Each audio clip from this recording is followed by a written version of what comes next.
Hello everyone and welcome back to another episode of this Newcastle Falcons Career Mode. We are at the end of the season. If you missed what happened in the last one, the final with Bath, well, cover your ears or stop this video and go watch that first. But spoilers, we are the Premier League champions. Dominant victory in the end, 31-0 to secure our first Premier League title since '98 and our second trophy of the season. So you're here with me now for the final run through of this season one, and I've got a decision to make regarding a few things. So we'll start off with the internationals. I'm going to leave Tanzania. I'm going to leave this national job. I feel like I want a better job, so we're going to resign as Tanzania manager, and we're going to wait to see what offer comes in. It was a good little run, I feel, with Tanzania, but it wasn't as exciting as I thought it would be. So I think I do want a European team, potentially, to kind of have some European set games and everything else. But the African one wasn't really doing it. It was too easy, really, considering that the teams were pretty much, walkthroughs. Wasn't exciting, so I'm more than happy to get rid of that job. But as we can see in the inbox, we have won the Premiership 31-0. We obviously winning that, obviously, big moment for us as we secure our thing. To be fair to Tanzania, we do put them in, we've got them promoted up, so we leave them in a good place after only 6 games. But like I said, I think I want to do other things with another international team. So there you go, 4th place in the regular season. Those 2 draws, I've got to say, crucial against Saracens 7-7 and the 14-14 against Gloucester. How crucial were those draws to getting us through here? Because I think if we lose those games, or which looked like what was going to happen, we probably wouldn't have made it. But there you go, 31-0 after a 31-0 victory against Saracens. So we basically matched that result, 10-0 for Bath against Leicester. But if we have a look at top try scorers, Ben Redshaw finished joint with 11, Greenwood finished on 10, Hurley with 8. Of course, he was playing less minutes by the end of the season, but it sort of all worked out. And you can see the amount of passes we're doing as well, but solid stuff from the team. Hop, who we brought in kind of at the start of the season, he was one of the key turning points in the team. But good stuff, and we have got ourselves a victory. Now we're going to just check out a few competitions just to see who's done what in the thing. Like, we obviously won the Rugby Challenge Cup. This is what we're going to be next year, the European Shield, which is of course the main competition for European rugby, the Heineken Cup as I know it, and it's Leinster, so no real surprise that it's them who've gone and won the game. 34-5 against the Sharks. Big moment for them. They beat Bordeaux 27-13. The Sharks beat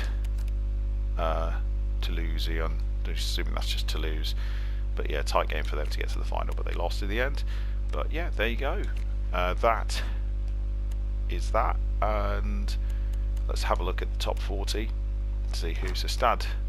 Look, I mean, Jesus, look at the points, 95 points. How many games do these people play?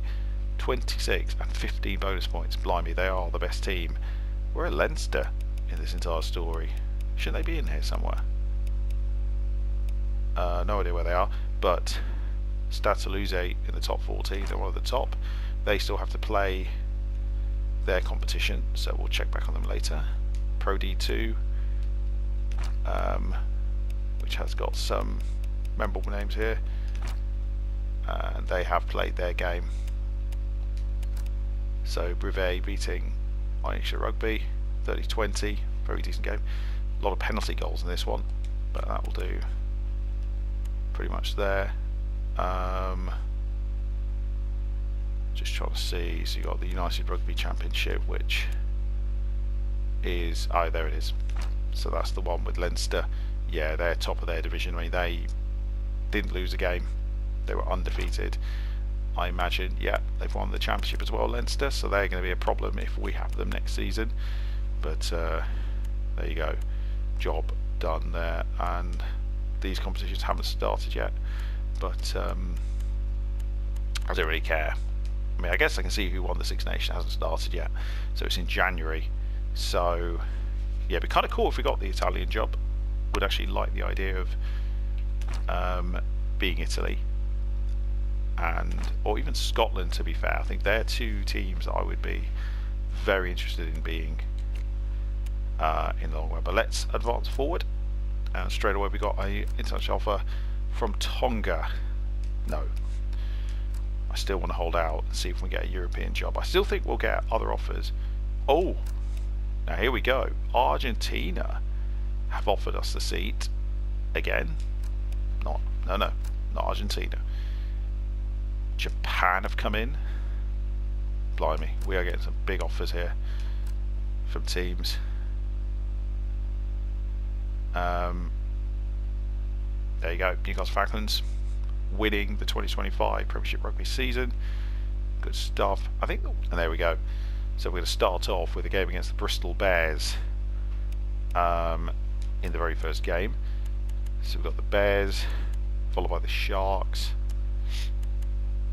and then Bath, Northampton, Exeter, then Gloucester, then the break, and then we've got Harlequins. Then we've got Saints in the very first round of the European Shields, as I expected. We're in the Investor Cup now. Then we've got Lou Rugby, Tigers in the Premiership again, Saracens, Bears, Stade Toulouse, the finalists, Exeter, and then Premiership Rugby. And then there's a massive break, and I think this is where they drop in all the other games. Leicester, then Saracens, Harlequin, Sharks and Bath, and then that pretty much sorts that out. So let's have a look. Don't need to care about the league because of course we know that's pretty much what it is. So let's have a look at the European Shield and see. So there you go, there's our group: Glasgow Warriors, Lou Rugby, Stade Toulouse, Chiefs, Falcons and Saints. So we're not playing the Glasgow Warriors, which is kind of weird to me. That's how this works. Connect Rugby, who are in the semi-finals, they're up here as well. But there you go, that's us in the competition. Bath are in it. We've got two of the English sides in it, in the Chiefs and the Saints. And yeah, so Bath and Saracens are there. Of course, they were the other two teams who got to the final and the semi-finals. Through Leinster have got Harlequins in their group, so Harlequins are in this thing as well. I don't know how the qualification thing works for European competition, but I know that we were always going to be in it because we got ourselves into the finals. But we'll see how this all pans out for us as the season progresses. But there you go, we've got that in there now. Squad management, we're going to have a few new faces in this team. So obviously a lot of them have been put into their positions already. See there, Santiago Gordona, the blind forward, Alex Hurley's 86 overall, Metcalf.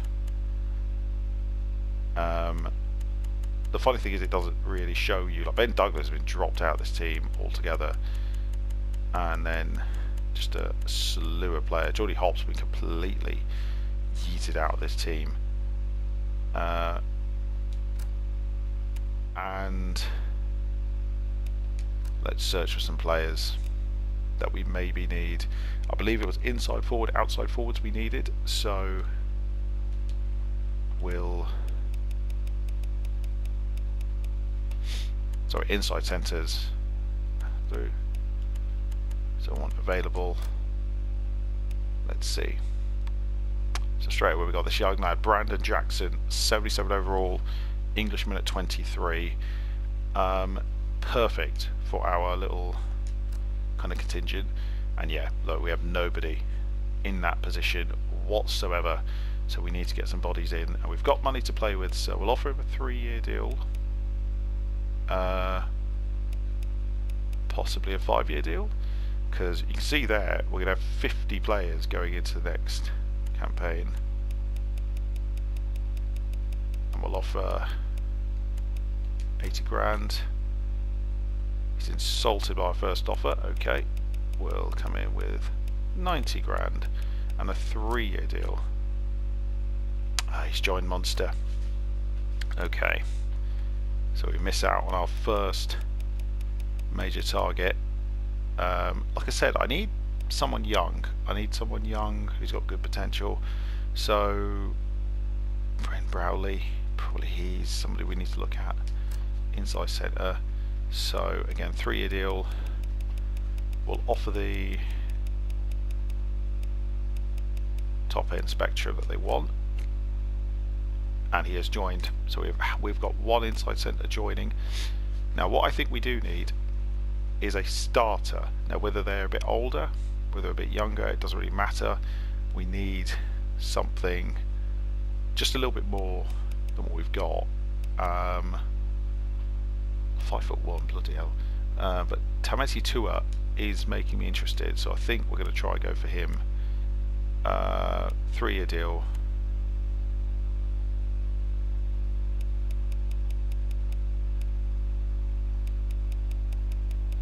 These were areas that we couldn't clean up on. Actually, no, I don't really want him. Do I want him? Do I want Tameti Tua? Oh, the Prowler, the Frenchman, is there. Inside centre.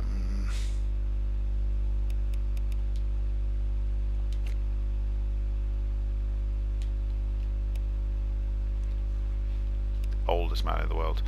Just looking at youth at this point. So we could go for this young Australian with a very high ceiling.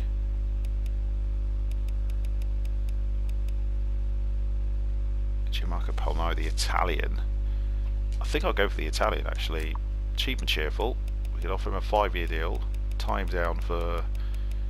We'll pay a little bit over what he might think he'd get.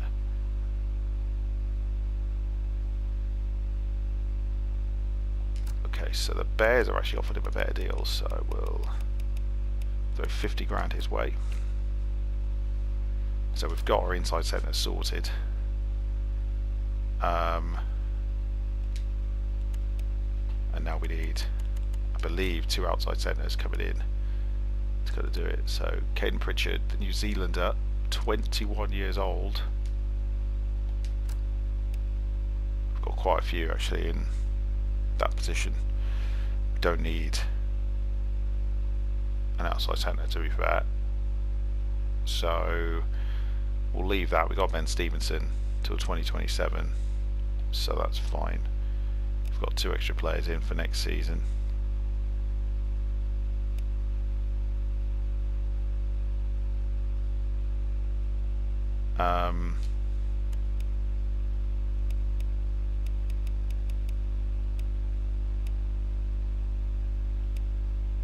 I think that's it actually. Those signings, I think pretty much.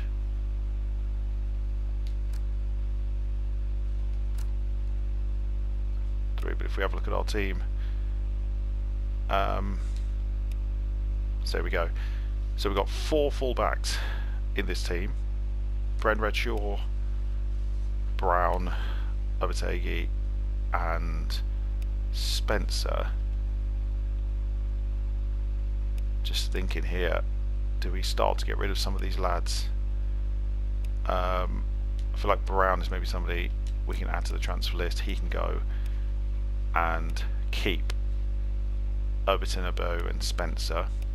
Winger, Hurley and Greenwood, Metcalf and Hop. No issues with those 2. You can see there the minutes they've played and done. I mean, Redshaw was killer. 17 tries across all competitions. He was an absolute beast for us. Hurley 10, 17 for Nathan Good across all competitions. Now we've got OC, we've got Ben Stevenson, Hutchinson, Clark, Arnold. I feel like we can sort of get rid of a few of these people. So Cameron Hutchinson, maybe someone we can sort of take out. He's got no potential, while Ben Stevenson still has some. So Arnold, transfer list. Doherty we can keep, and Cameron Hutchinson we can add to the transfer list as well. He was good for us, but I think maybe we've now got some inside centres potentially. So we've got Wilkinson's our only fly half, so we need a fly half. We'll go back in and sort that out. In scrum half we've got a lot of options. Stuart, you can be added to the transfer list. If you haven't got any potential, I think it is get to that point where it's like, yeah, I kind of need you out the door.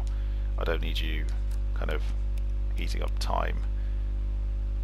So we've got Pepper, Douglas, and Elliott, so that'll do. Prop left, we got Bello. He's old, but we'll keep him. Pufferman will keep him. De Bruyne will keep him. Brockenbach will keep him. So yeah, prop left maybe an area we need to work on. Prop right, I think we've got pretty much what we need. I think we can get rid of one player, because look at that, Newcastle. He looks good. He's one of the players we signed. Ryan's got 79-90 potential, so I think we can probably get rid of McCallum and Tampin, because then we've got these three. I think also we can probably get rid of one of these lads as well.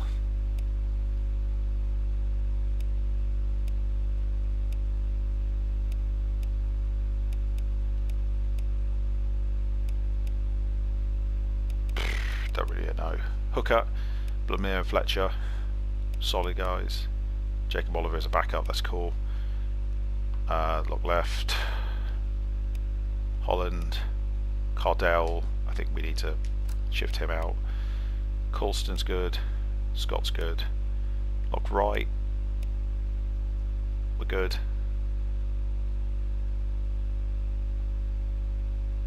Flanker, we've got three lads here. Do I get rid of one of them? To be fair, Leatherbarrow is probably one of the people we get rid of. Add him to the transfer list. Of course, blind flanker. Santiago Rodriguez signed from the Bears, I believe. So he's obviously going to be key. Haig, and then John Kelly, and they've got Neild. So I'm going to shift John Kelly. We'll keep Neild, he did a decent job. Number 8, we've obviously got Schick, got Van der Vault, got Laverge. I think Van der Vault, he can go. So that will do as far as getting the team sorted for that.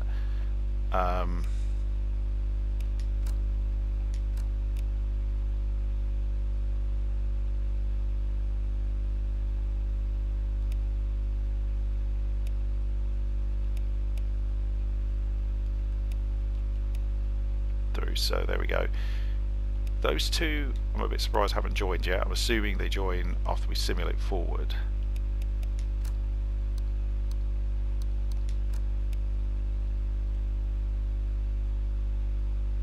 Why is this man on my transfer tracker? I don't know. Available players. So we've got no expiring players, but we have put a number of people on the transfer list to shift these bodies going into kind of the next season. So ultimately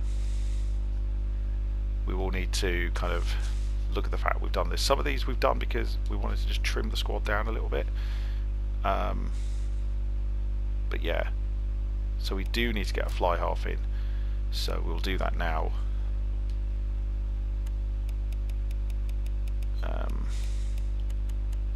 So available, we'll accept, and let's see what we've got at fly half. Josh Jackham, the New Zealander. Tom Curtis, right, 77 to 89 potential. there'll be a young lad in here that we can nurture. Here we go. Gabriel Kretschmann, French, 19 years old. Wilkinson needs a bit of support. I want him on a 5-year deal.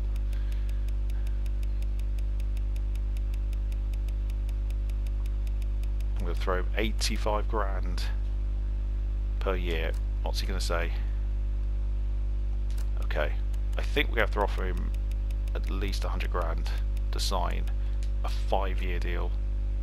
He's gone to the Chiefs. Right.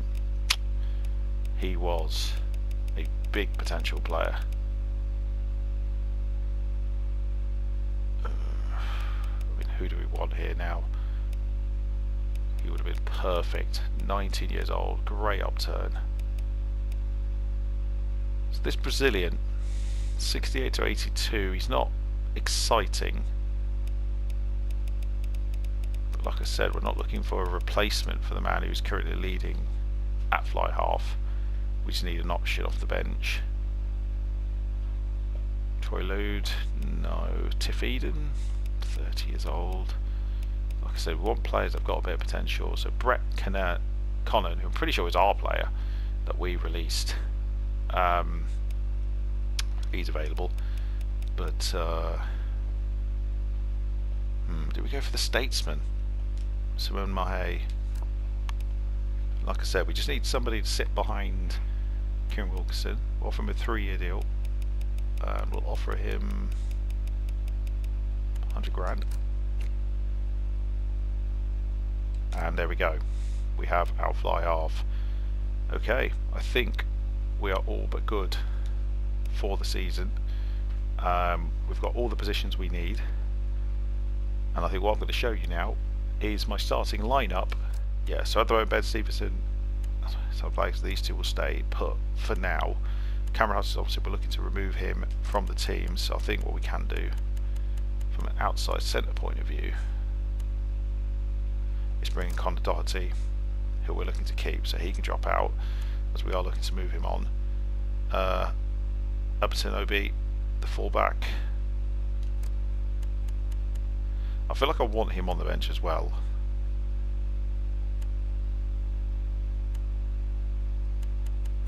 More than Brooker back. And then Max Clark come out for Hop.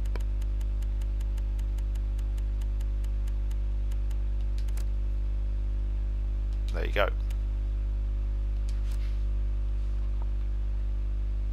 We'll skip the training for now. And there we go, boys. We are all set up for this new season, and hopefully we're going to have an even better campaign than we did last time. Let's see how it all works out for us, and hopefully we will see some big success. Like I said, I'm not sure. We've got no offers at the moment.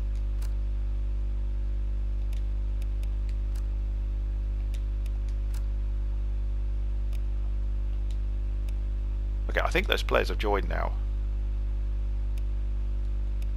I think I had to simulate forward. So if we have a look here, I think those additional players that we signed. Oh, there they are. Mahe, Brownlee, and Polari. So there we go. 3 players have come in. Okay. So the 3 players we signed, we've got people leaving. So it's all good. So yep, okay. Next episode, it'll be season 2, game 1, Bristol Bears. I'll see you then.